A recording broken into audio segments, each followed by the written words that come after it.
Hello, everyone, and welcome in. This is Aaron St. Dennis, the FF Mad Scientist, joined today by Jesse Moeller at jmoeller05. How's it going, Jesse? It is going good. How's your day going, man?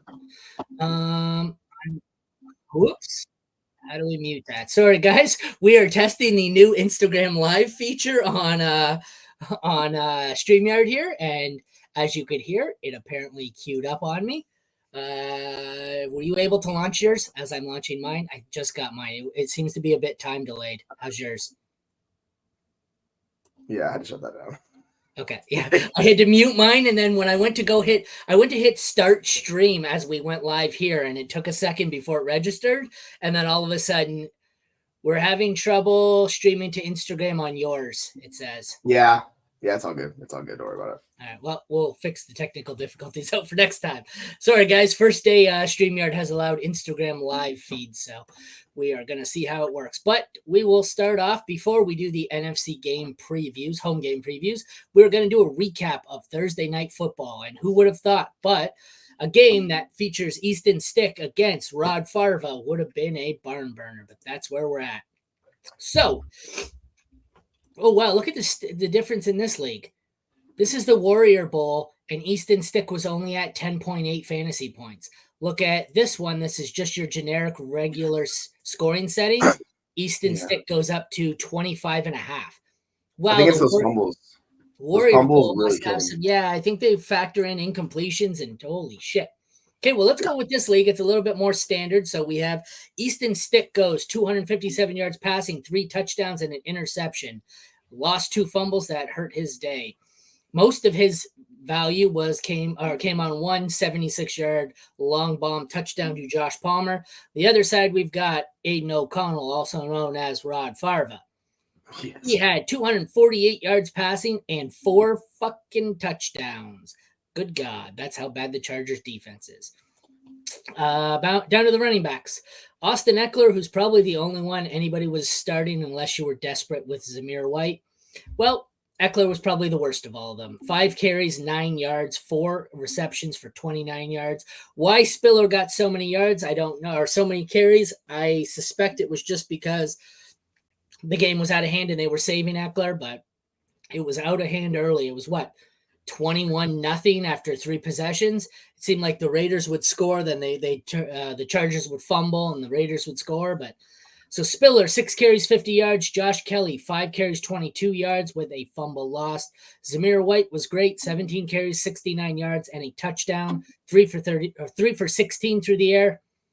Bolden, only 2 carries for 25 yards, but 1 was a touchdown. Amir Abdullah, 6 for 32, added in 2 for 13.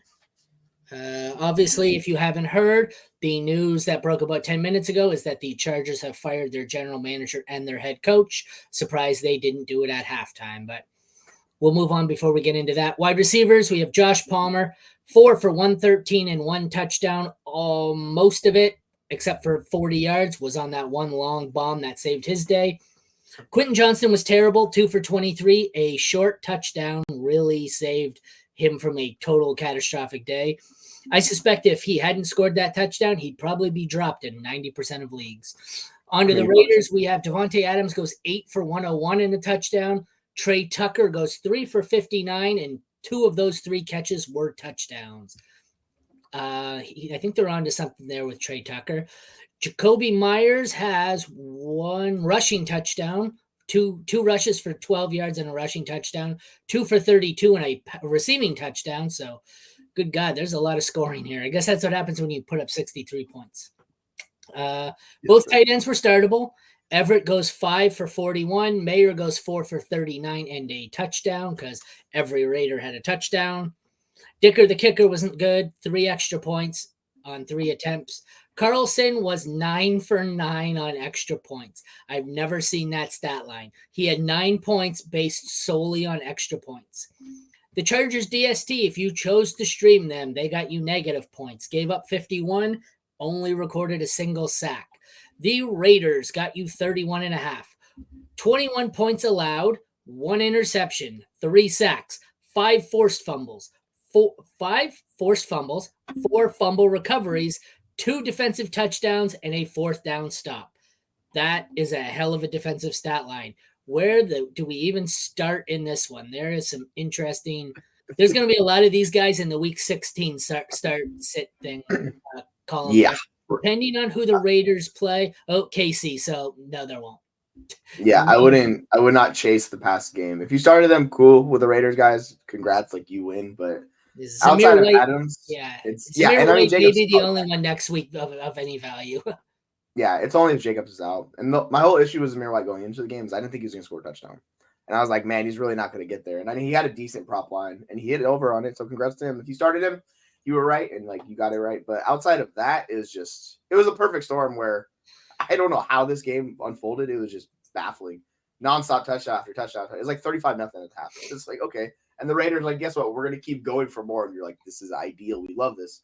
So they get Mayer involved. Like, Jacoby gets the touchdown. It's really everybody except Renfro on the offense did something. He's like the only guy that was not a focal point. So if you played Renfro, congrats. Like, that sucks for you. But outside of that, it's an ideal game. So all the Raiders is just fantastic. Like, I don't know what else to say. It's just a wild-ass game. Just crazy. And with the exception of Devontae, don't buy into anyone else because it's not going to happen again. Yeah, exactly. I don't mind Mayer, actually, I should say. Mayer's not bad. Mm-hmm. And Zamir White if Jacobs is out. But I think Jacobs should probably be back. So I think so, too, because it was a short game. So they just, decided not to play him, which makes sense. And they clearly did not need him. I think they were, like, last in rushing the NFL, and they had a really good game today. So go figure. Good God. That's a hell of a way to start off week 15. Is that what it's going to be like this week? Just absolute total anarchy all fucking week? I mean, I'm all for it. We could just pour it out for Quentin Johnston. He is like dead. Like, but I don't know why people keep trying to hype him up. It's just if you came into this week in a playoff match and looked and you said, I'm facing a team and they're starting the Raiders DST as their defense this week, did you think come Friday morning you'd be buried in your matchup? I think not. You're like, that's where you're at. They'll probably put up 5. And then no. I seen one league where I don't know. They have obviously funky standings, but the Raiders put up 137 yesterday.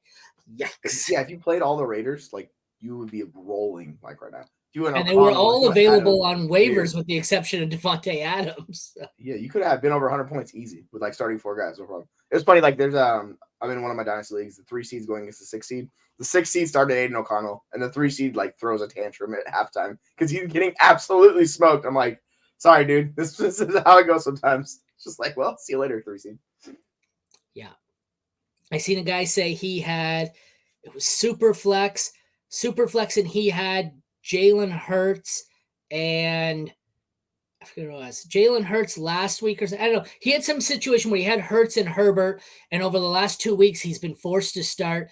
Or this week, he was forced to start for some reason. Aiden, I don't know. Maybe he had Hurts stolen. That's what it was. It's a vampire league. He had Hurts stolen, lost Herbert. This week, he was forced to roll out Stick and Aiden O'Connell and went from like a 20-point underdog to a 40-point favorite. So that's just incredible. That's so well done. You got to be loving life at that point. We will kick off this week's previews with Baltimore at Jacksonville. Quarterbacks. We have the 3rd best matchup for Lamar Jackson, 29th best matchup for Trevor Lawrence. So what's that, 3rd worst? I have Lamar as my QB1 this week. I have Lawrence all the way down at 14. That's basically based on the matchup. He's in that land of middling quarterbacks here, kind of the high-end QB2s at this point. How do you see this one? Yeah, I'm right there with you. I think Lamar is QB4. I think I have one spot below Dak. Yeah, it looks like I do. And then T-Law is QB11, but he's in that range where it's kind of just, pick your guy if it's Kyler, if it's Tua, if it's Russ, it's Goff. It's just they're matchup dependent. And Baltimore's been brutal against quarterbacks. So if you're starting Lawrence this week, you probably are going to just have to drop his floor and ceiling just based on the matchup. So I would, hopefully your other guys are going to carry your squad because it might be a rough day for him. But he can get you by. He's a solid, QB2 this week. The running backs, excuse me, 18th best matchup for the Ravens, 23rd best matchup for the Jags. My highest is going to be ETN, I'm sure, by a mile. It is. It's ETN at 11. I would imagine my next highest is a running back 3. It is. It's Keaton Mitchell at 30, Gus Edwards at 44, and Justice Hill somewhere even lower down, probably in the 50s. I can't find him. Anyways, I want to start ETN as a borderline RB1. I'll start Keaton Mitchell as a 3 and Gus maybe as a desperation flex, but I don't even think I want that. I think it would be a case like Mitchell. I don't even want as my RB2. If I'm desperate, I will, stream him or use him as my flex. But really, the only running back I want here is ETN. What do you think? Yeah, I'm with it. ETN's the only guy you feel confident. Like, you put him in the RB1 slot, you know what you're going to get out of him. Outside of that, you're chasing significant upside with Mitchell. Like, his snap share has really never been above 40% in any of the games he's played. So he's just been a part-time player. And he's hovering around like 30 and 40, depending on the game. But it's just, he's not getting a lot of work. And you're chasing his elite upside of athleticism to give you points. I really do not want to play Gus Edwards in this game. He was completely just written out of the game script last week. Like, he saw those lowest snaps, his attempts, all that stuff just like bottomed out. So I don't know what's going on with Gus Edwards, but I really do not want you to play him. I'll take Mitchell as like, you could flex him. He's my RB24, but it's really just chasing upside with him against this defense. And it's okay matchup, so I don't mind flexing him, but you just have to know the floor is lower than him as well. All right, wide receivers here. Is Ridley on? Is he done for the year or just done for the fantasy year? He's on IR, isn't he? Ridley? I don't think so. Not Ridley. Kirk. Sorry, Kirk. Oh, I was like, what happened to Ridley? Kirk. Yeah, they haven't put him on IR, I don't think, but let's check. We're operating under the assumption he's done for the fantasy year. Yeah, I am anyways. So like testicular torsion will do that to you. That's like, yeah, I think he's in a rough shape right now. 6th best matchup for the Ravens, 25th best matchup for the Jags. My highest is going to be Zay Flowers for sure. It is Zay Flowers at 20. I have Ridley at 28, and I don't think I have. Actually, you know what? I have OBJ at 32. So he's finally started to climb up in these rankings a bit. So I have a wide receiver 2, a wide receiver 3, and a flex kind of here. Somewhere in that range. Maybe Zay's a mid-range 2, but he's still a 2. Yeah, I like Zay a lot. He's a good, talented player, and he's their best player. He's running the most routes. He's basically not coming off of the field the past few weeks. So since the Andrews injury, he's had a 98% snap share, 94% snap share, 97% snap share. He is the guy in that offense you want of these pass catchers because he's been heavily involved. He saw second most targets last week, and he put up good fantasy points for you. On the flip side with Ridley, it's interesting. Without Kirk, I thought maybe, it'd work out, but it's just been inefficient. He saw 8 and 13 targets, so really I'm not worried about him. It just hasn't been efficient. He only had 4 completions in both games, so it's just been on the bad side of variance and luck. So I have Ridley as my, 23, and then I have Zay like 26. They're in that same range. I really don't care between the two of them. You're just splitting hairs. And then, like Odell's 35, and outside of that, it's, you can take a dart on Zay Jones if you want, but I really just don't want to play Zay Jones in this matchup. So it's those big 3 that I trust. Tight ends, 4th best matchup for Isaiah Likely, who is my tight end 12 this week. 25th best matchup for Engram. He is my tight end 5. So firing them both up, more confidence in Engram. Kickers, bad matchup for Tucker. Pretty good matchup for McManus. I am firing them both up. One sec, I updated one of my rankings, so I'm hitting publish here. Just looking to see where I have these kickers. I'm sure they're both in the starting range. I have Tucker at 6, and I have... Where the hell is McManus?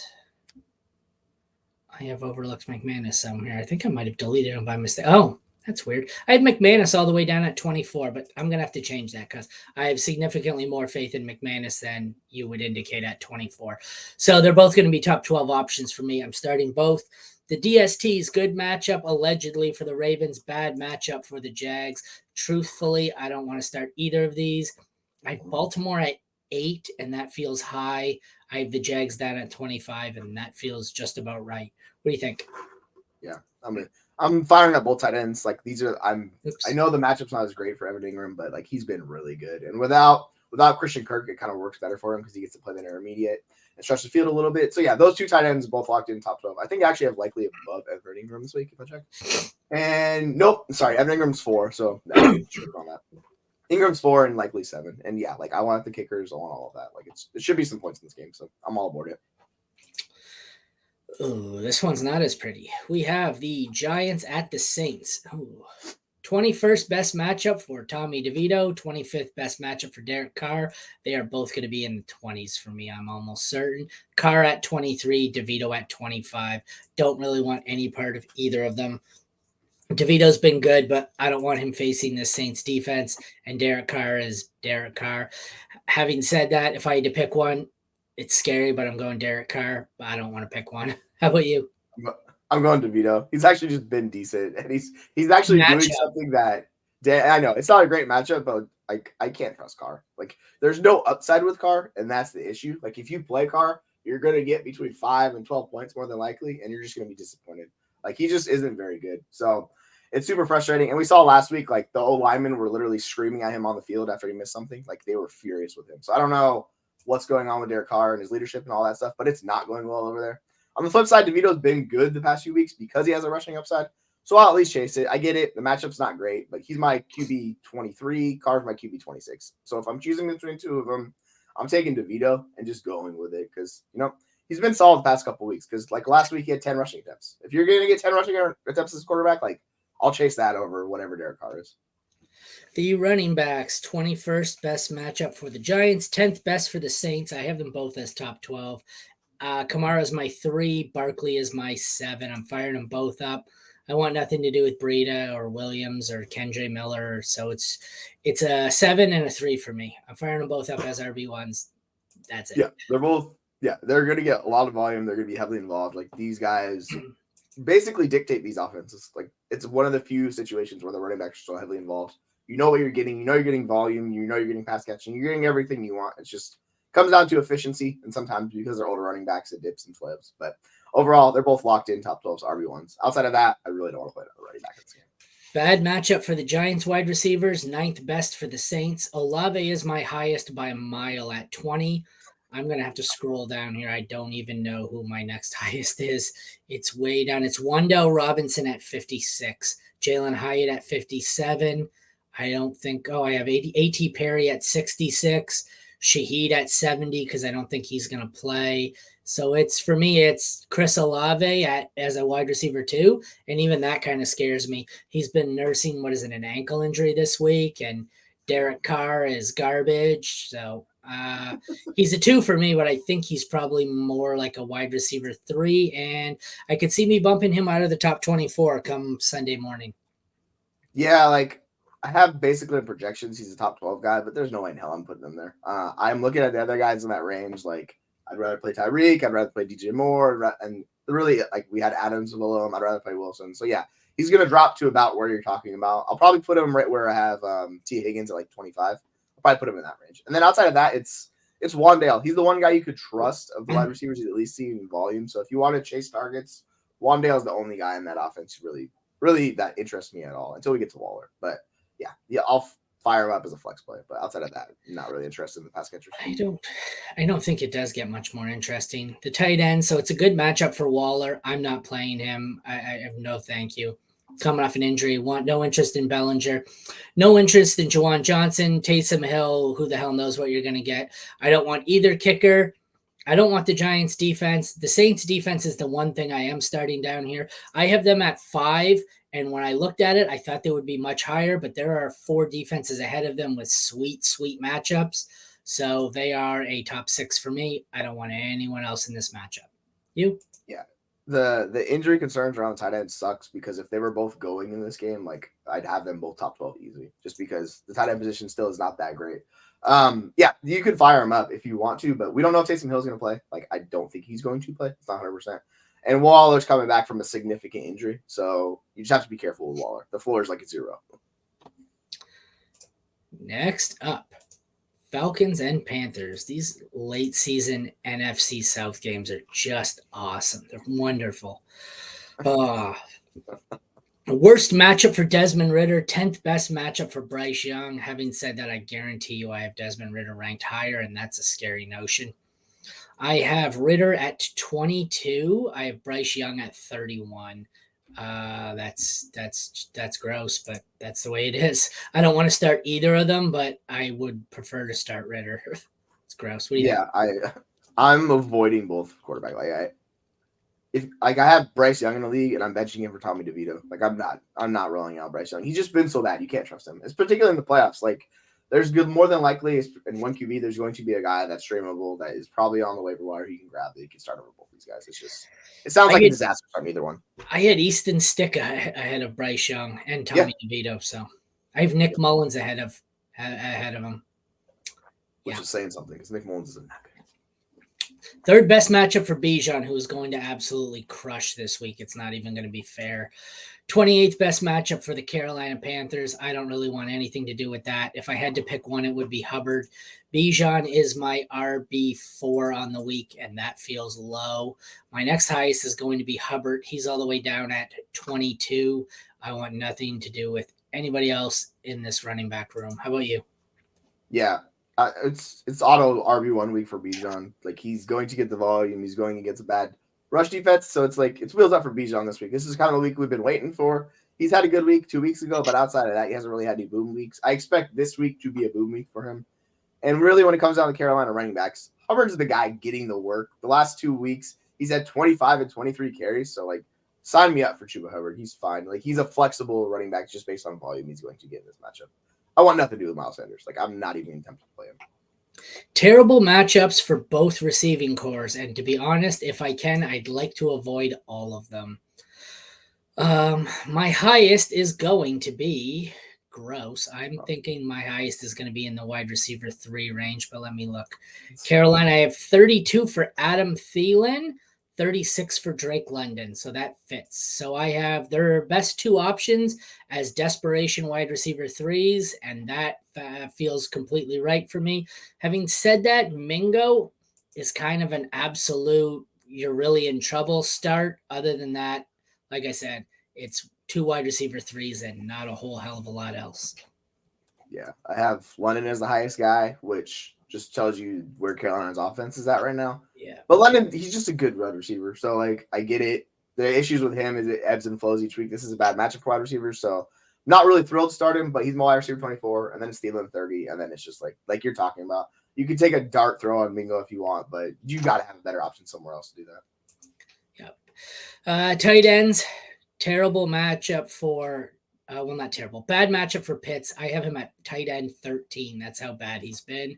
I have Hurst, but it's not Hurst. It's Tremble or whatever. While Hurst is dealing with an illness, whoever it is not going to be a top 20 tight end for me. I'm avoiding them. The kickers, Pinheiro, second best matchup. Do not care. I think he's on my avoid list this week. He is all the way down. Yeah, he's 30 for me. Koo, even in a bad matchup, he is 10th for me. The 2 defenses is where it gets interesting. Both have decent matchups. I went with the Falcons at 7th. I don't mind rolling out them. Carolina, decent matchup. Still don't want anything to do with them. They're at 20. So Pitts, if you have to. Koo is a start. Falcons are a start. Panthers, it's a decent matchup, but I think they're still an avoid. What do you think? Yeah, I'm with you. You just have to be very careful if you're rolling out Kyle Pitts this week. It's not been good for him this year. He's tied at 14 on the year, so like that tells you where he's at. And like he survived last week because he had a touchdown. But if you're chasing him, just be prepared. He has a very low floor in the games he plays, so it is what it is. But yeah, like I'll play, the Atlanta defense of the 2 defenses. I remember this time last year, the guy who owned Kyle Pitts in my home league was out of it and was trying to sell, and the offers he was turning down were just ridiculous for Kyle Pitts. Now this year, the guy who owns him is also out of it. There seems to be an emerging trend, but he was trying to sell, and he sent him to me for Trey McBride, and I just laughed it off. Can you imagine? Like this time last year, he was sending offers for like Mark Andrews and shit like that, and this year I'm laughing him right out of the building when he offers for Trey McBride. I'm like, yeah, no fucking thank you. Imagine the plus you could have got on top of Trey McBride last year, because Trey McBride was awful last year. Now it's like, nope, Trey McBride way above Kyle. It just shows you dynasty, right? It's pretty funny. Here's a comment from Chandler. I'd say this is bold because Carolina is terrible, but Arthur Smith at Atlanta, I guess it's possible. It's possible, but I don't know. I don't think they want to give up that spot. I don't think so. Atlanta's still on the hunt for a playoff. No, I don't think so. No. Yeah. Hey, this one could be exciting. We have the Eagles and the Seahawks. 11th best matchup for the Eagles. Best matchup for the Seahawks. I have Hurts at 3. Geno is the highest I've had him in a while. He is 11. because I'm going to move him above Tua. I'm not in on Tua this week. Yep, Tua's getting moved down to 15 or 16. Obviously, Hurts is a must start. I think Geno's a must start this week. I don't know if he's a must start, but if you got him, start him unless you have a seriously better option. What do you think? Yeah, absolutely. I'm actually going to move Geno above T-Law and Kyler. Probably have him at QB 11. That's where he's going to chill for me. Like, I think that's the spot I'm comfortable with him. Because then you get into, like, really good options, and I'm not going to do that with Geno.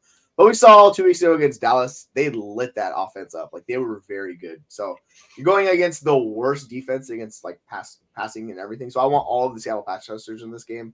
Like, they give up a ton of points. That's the thing with Philadelphia. So it should be a very interesting game, and I'm counting on Geno Smith coming back from the injury to have a very good game. If you look at the cover of the matchup guide I used to make up all these, it's on the league winners. The cover is Geno Smith and DK Metcalf. That should tell you all you need to know. The running backs here, fifth best matchup for DeAndre Swift, who I traded this week. I told you that yesterday. I think he's a hand grenade in a lineup, despite the fact that it's a good matchup. Gainwell's been taking over for him slowly. Worst matchup for the Seahawks, who I'm going to look to avoid for 2 reasons. Walker, I don't trust that he's healthy and is losing touches to Charbonnet. Charbonnet, I don't trust the workload. So we've got 4 running backs here that I'd like to avoid altogether. I think I'm still going to have Swift and Walker somewhere in the low 20s. I've got Swift and Walker. I have them at 22 and 24. I feel like that's going to move down a bit. I've got 3 or 4 guys I can see right now. So I would say I put them both around low-end RB2s, high-end RB3s. I don't really want any part of this. Both of these backfields are messy. Walker's not healthy. It's a bad matchup for probably my favorite of the 4 in Walker, but I don't want any part of this. And like you said, this lines up for the quarterback and the wide receivers to just fucking crush. So yeah, you don't want to go against this Philly like front 7. Like, that's the problem with these running backs. So as good as it's just, and on Swift, just like Swift splitting work, and he's just been doing nothing for you. But even worse, like, it's a good matchup, but even worse, when they do get the goal line, it all goes to Jalen Hurts. Yeah, that's what I'm saying. Like, if you he's the running back to own on Philly, like, it's just not good, man. Like, he gets work, but if he's not efficient with those touches, because he hasn't seen more than 15 carries since week 9. He really needs a touchdown. It's so hard for him to get a touchdown because Hurts just does a touch push every time. It's all the low value touches. Yep. Yeah. It's between the 20s. That's what he is. He's like basically he has some pass catchy work, but yeah, I'm not interested in Swift. Like, I thought he was a fade this entire year, and people would call me crazy, but yeah. He's at the point where you're relying on him to break a long one to score because he's not getting any of the Jalen Hurts touches. It's going to him. So yeah, I think I'd rather play if I'm playing any running back, I'd probably rather play Walker than Swift, even though Swift has a great matchup. I just don't trust it. Yeah, I think so too. But Walker's not much safer. I'd like to avoid all 4. Having said that, this week on the same team, I traded away Swift so I didn't have to play him, and I left Walker on my bench for Amari Cooper in my flex. Yeah, because Cooper got 14 targets last week. I know that sounds crazy, but I am what I am. The wide receivers, 4th best matchup here for the Eagles, best matchup for the Seahawks. The wide receiver 1 could very well be in this game. My 1 on the week is AJ Brown. Then I have DK, the highest he's been all season. He is at 6. Moving down, I have Devonta Smith at 21, Tyler Lockett at 27, and JSN is a little bit lower. He's at 38. I feel like I'm criminally low on JSN, and like he needs to move into – I'm going to move him into Rashee Rice territory where he's just outside, like he's a high-end wide receiver 3, but I'm way too low right now on JSN. So we've got 2 must-start 1s. We have 2 probably got to start 2s, and I think JSN's pushing the 2-3 borderline here. A lot of receivers to hit after avoiding a lot of running backs, I think. Yeah, you want to play all the options in this pass catching game. This game could be 50-48, man. Yeah, the Seahawks defense is not good. Like, and Philly's defense is not good either. It's like, that's the thing. And Seattle's offense is showing that they're good, so like that's what you kind of want to bet on. And I'm with you. I have JSN at 47, but I'm looking at where I'm going to move him up to. It's right where Curtis Samuel is at 37, and I think that's where he's going to sit. So I'm going to have all 5 wide receivers as top 37 option. Tyler Lockett, he's like a borderline, wide receiver 2-3, and then you get the good options with DK, Devonta. I'm checking one thing. Just before I get too far into this. That's what I was worried about. It's expected to be 46 degrees Fahrenheit in Seattle, but with an 86% chance of rain. Oh, it's the Monday nighter or the Sunday nighter? Monday. It's the Monday game. Oh, so. But like, I'm not too worried about the rain as long as it's not windy. The wind worries me is like way more than doesn't have a wind report on it. Yeah. So it must not be that noticeable, but that's not ideal. But still, having said that, Just you're like firing up all these guys. Yeah, it's just a traditional Seattle like winter day. It's just according to the Sporting News, high winds and rain could affect half of NFL Week 15 slate.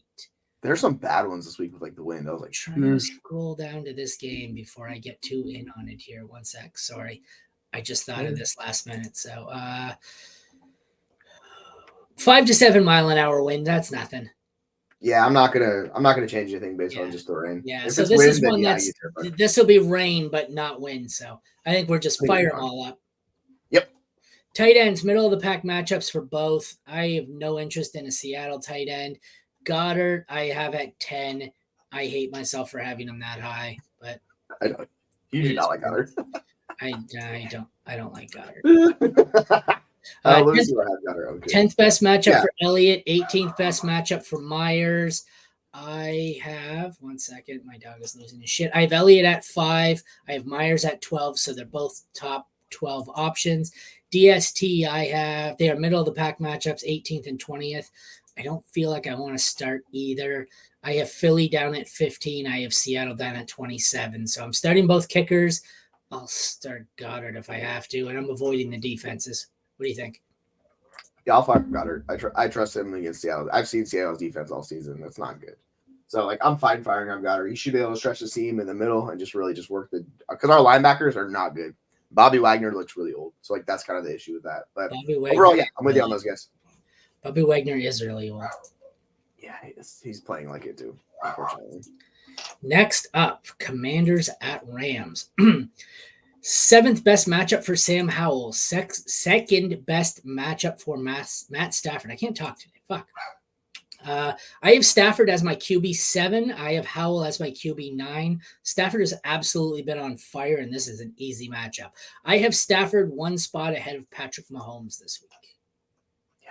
I do. I have them both above Mahomes, and I'm like, what's happening? I feel like I need to move Howell because Howell's the one under him, and I feel like I was thinking to myself, I feel like Howell should be above him, so I'm going to make that change.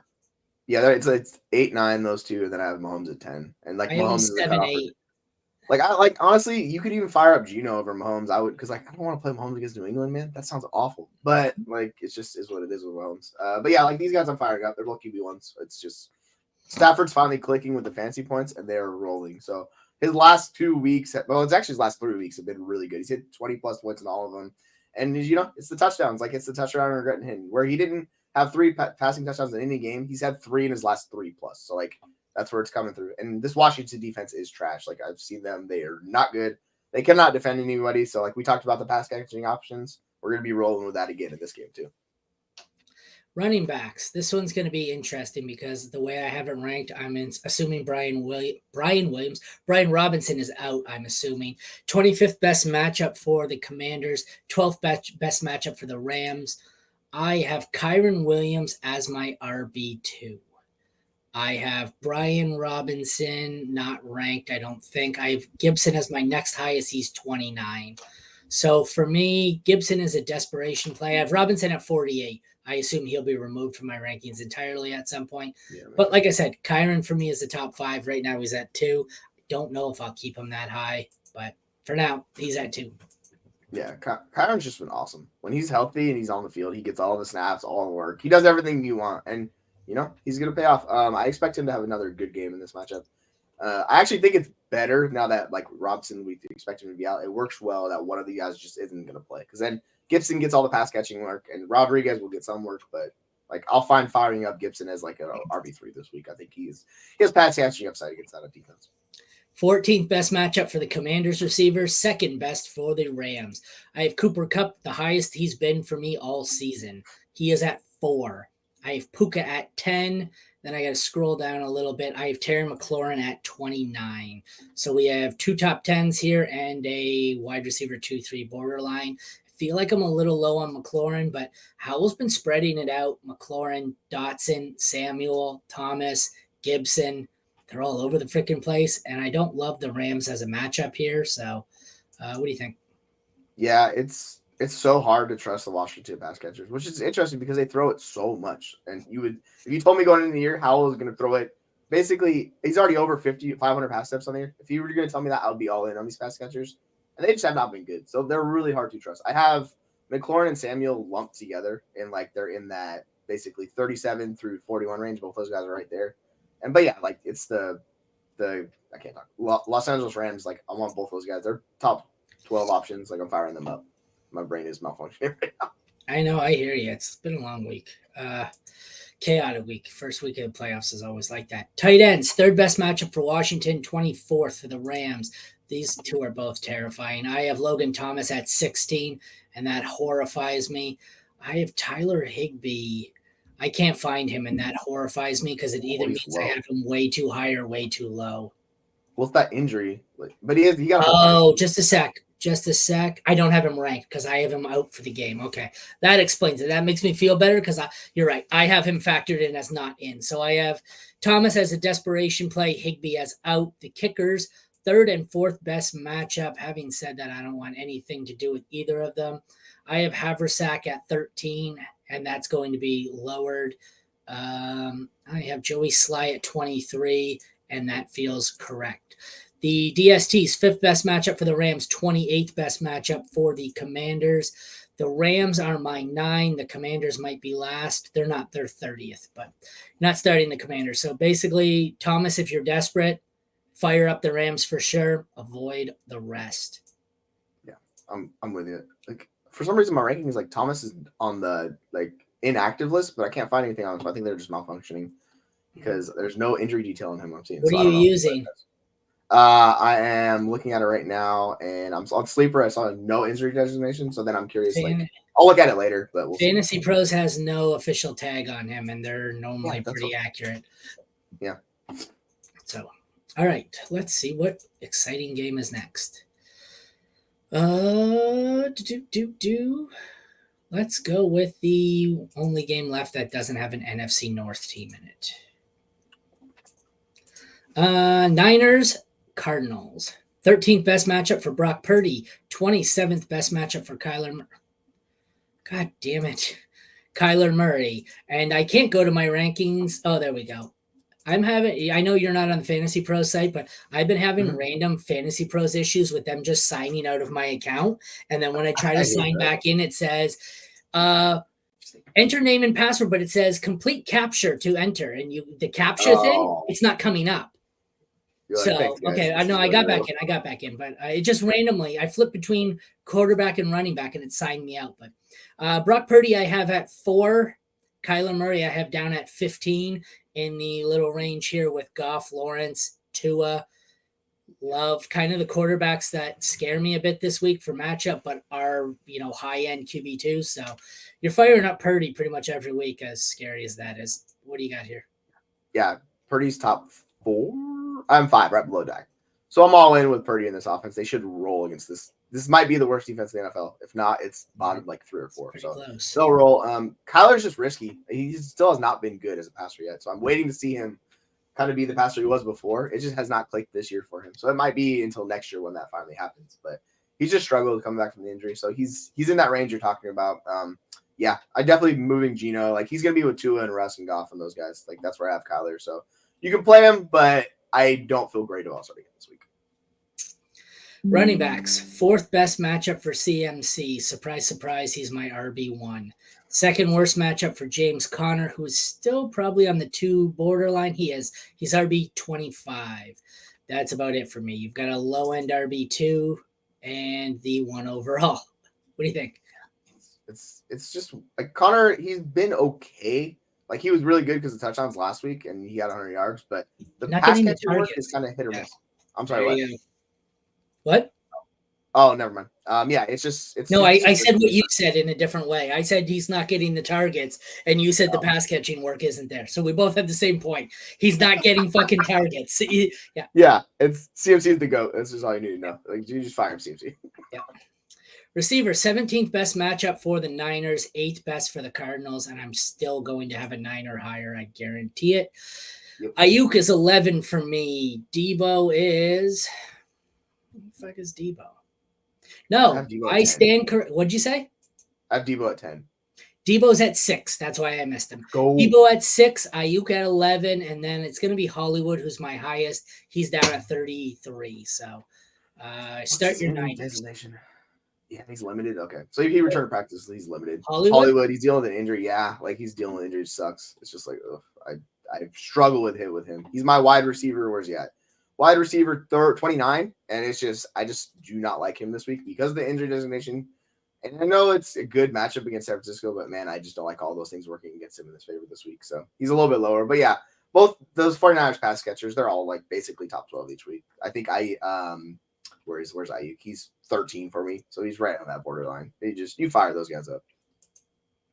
Sorry, I went to click on the injury reports and I didn't realize since I'm logged in on Fantasy Pros, when I click on a player to see their notes, it tells me how many leagues I roster them in and which leagues. And there's some players where I'm like, I have 4 shares of that guy. How the fuck do I have 4 shares?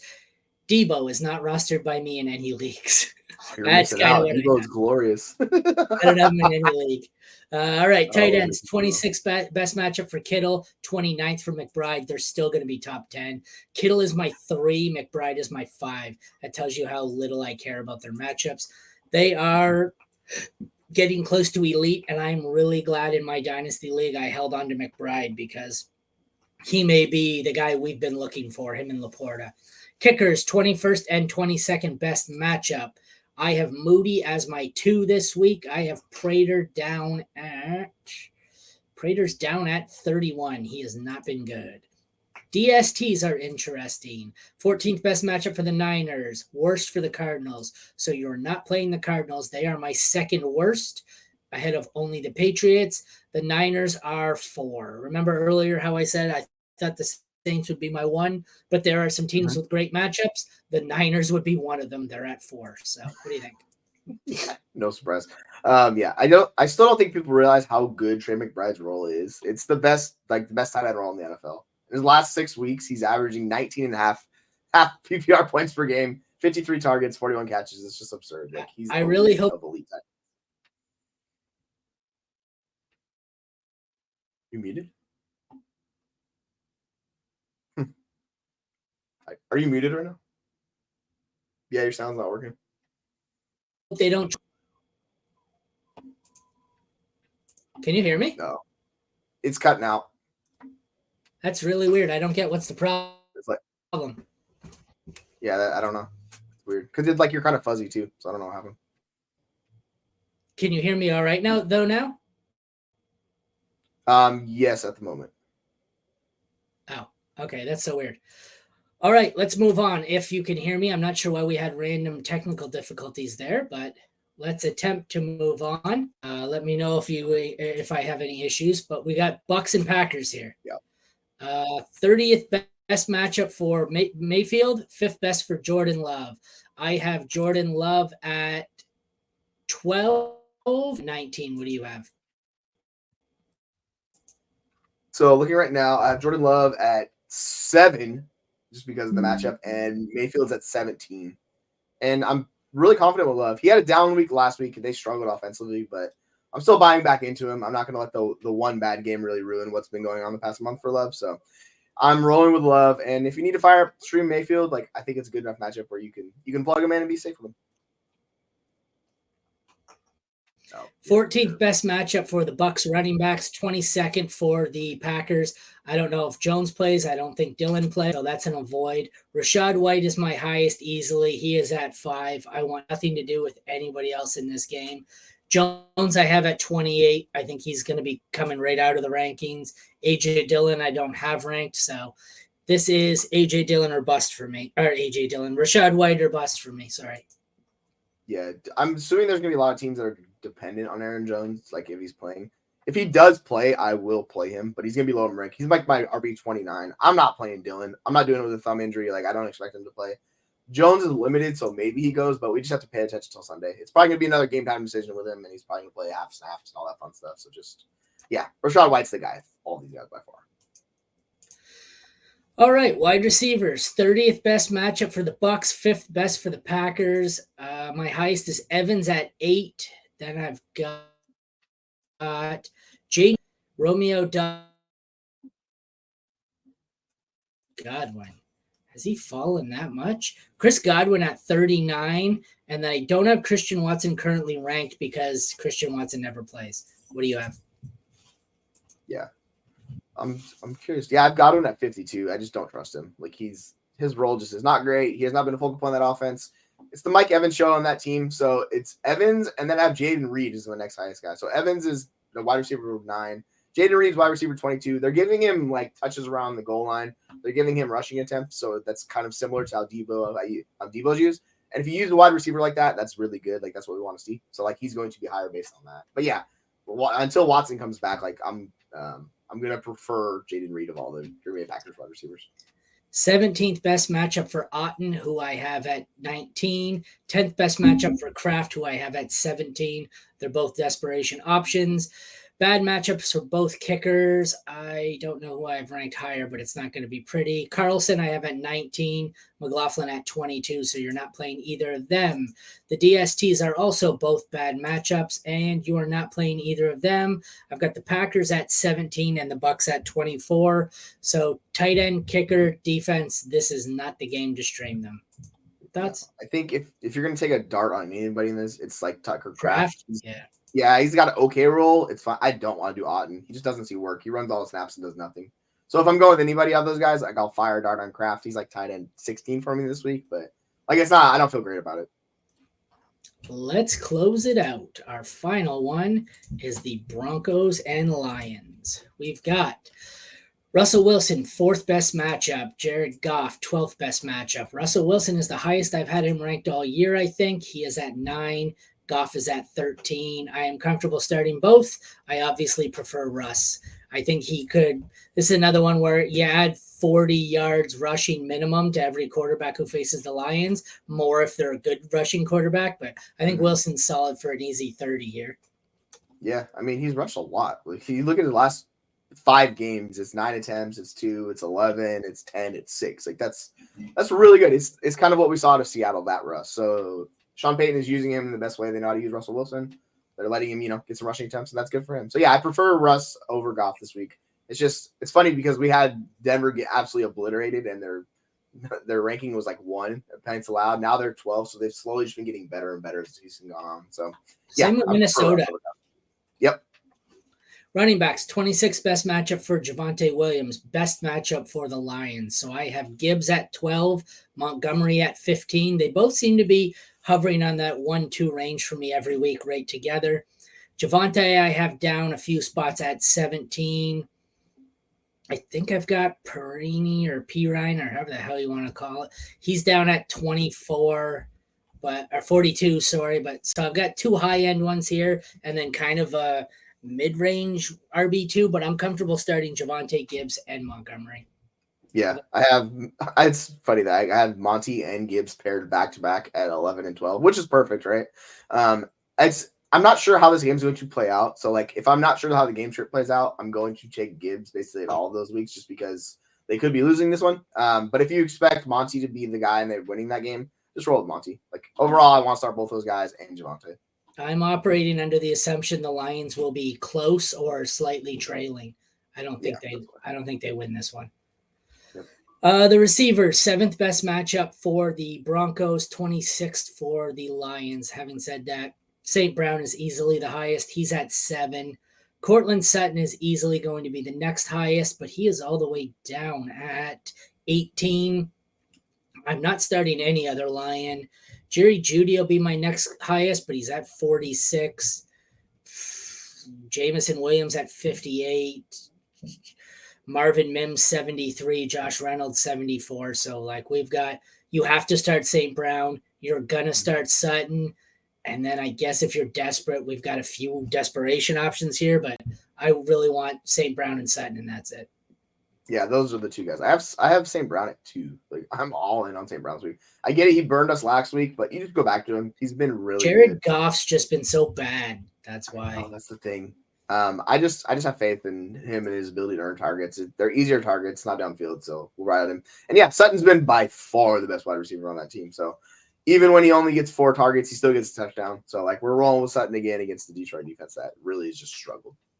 Top 6 tight end matchups here on both sides. Laporta is my 4. Adam Troutman is not. Adam Troutman is my 35. So I guess it goes to show you matchups don't mean all that much. 20th matchup, best matchup for Lutz, 14th for Patterson. I think I have them both ranked outside 12. Lutz is my 15. Patterson down at 16, just a sec.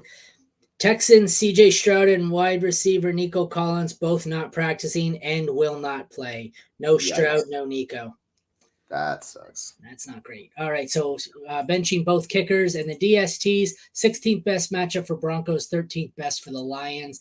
I have them both outside the top 12. Lions at 23, Denver at 29. So I am absolutely starting Sam Laporta, and I am not touching anything else tight end, kicker, or defense related in this one. How about you?